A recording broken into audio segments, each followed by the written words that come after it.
Chapitre 15. Tous les 7 ans, tu feras relâche. Et voici comment s'observera le relâche.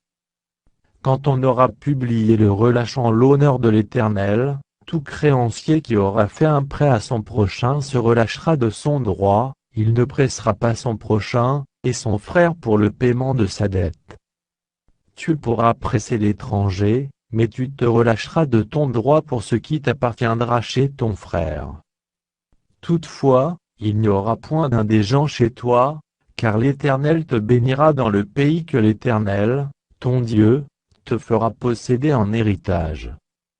Pourvu seulement que tu obéisses à la voix de l'Éternel, ton Dieu, en mettant soigneusement en pratique tous ces commandements que je te prescris aujourd'hui. L'Éternel, ton Dieu, te bénira comme il te l'a dit, tu prêteras à beaucoup de nations, et tu n'emprunteras point, tu domineras sur beaucoup de nations, et elles ne domineront point sur toi. S'il y a chez toi quelqu'un des gens d'entre tes frères, dans l'une de tes portes, au pays que l'Éternel, ton Dieu, te donne, tu n'endurciras point ton cœur, et tu ne fermeras point ta main devant ton frère indigent.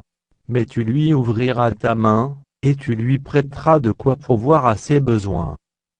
Garde-toi d'être assez méchant pour dire en ton cœur la 7e année, l'année du relâche, approche. Garde-toi d'avoir un œil sans pitié pour ton frère, indigent et de lui faire un refus. Il crierait à l'Éternel contre toi, et tu te chargerais d'un péché. Donne-lui, et que ton cœur ne lui donne point à regret, car, à cause de cela, l'Éternel, ton Dieu, te bénira dans tous tes travaux et dans toutes tes entreprises. Il y aura toujours des indigents dans le pays, c'est pourquoi je te donne ce commandement, tu ouvriras ta main à ton frère, au pauvre et à l'indigent dans ton pays.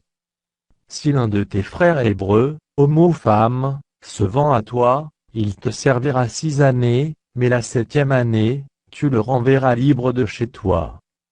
Et lorsque tu le renverras libre de chez toi, tu ne le renverras point à vide.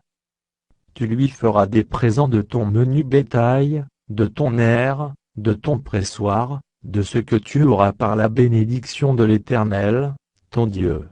Tu te souviendras que tu as été esclave au pays d'Égypte, et que l'Éternel, ton Dieu, t'a racheté, c'est pourquoi je te donne aujourd'hui ce commandement. Si ton esclave te dit je ne veux pas sortir de chez toi, parce qu'il t'aime, toi et ta maison, et qu'il se trouve bien chez toi, alors tu prendras un poinçon, et tu lui perceras l'oreille contre la porte, et il sera pour toujours ton esclave. Tu feras de même pour ta servante.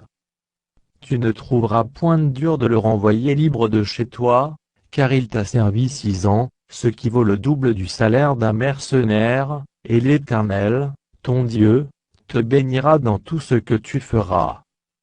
Tu consacreras à l'Éternel, ton Dieu, tout premier-né mâle qui naîtra dans ton gros et dans ton menu bétail. Tu ne travailleras point avec le premier-né de ton bœuf, et tu ne tondras point le premier-né de tes brebis.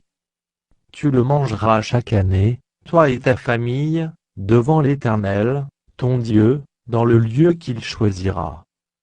S'il a quelque défaut, s'il est boiteux ou aveugle, ou s'il a quelque autre difformité, tu ne l'offriras point en sacrifice à l'Éternel, ton Dieu. Tu le mangeras dans tes portes, celui qui sera impur et celui qui sera pur en mangeront l'un et l'autre, comme on mange de la gazelle et du cerf. Seulement, tu n'en mangeras pas le sang, tu le répandras sur la terre comme de l'eau.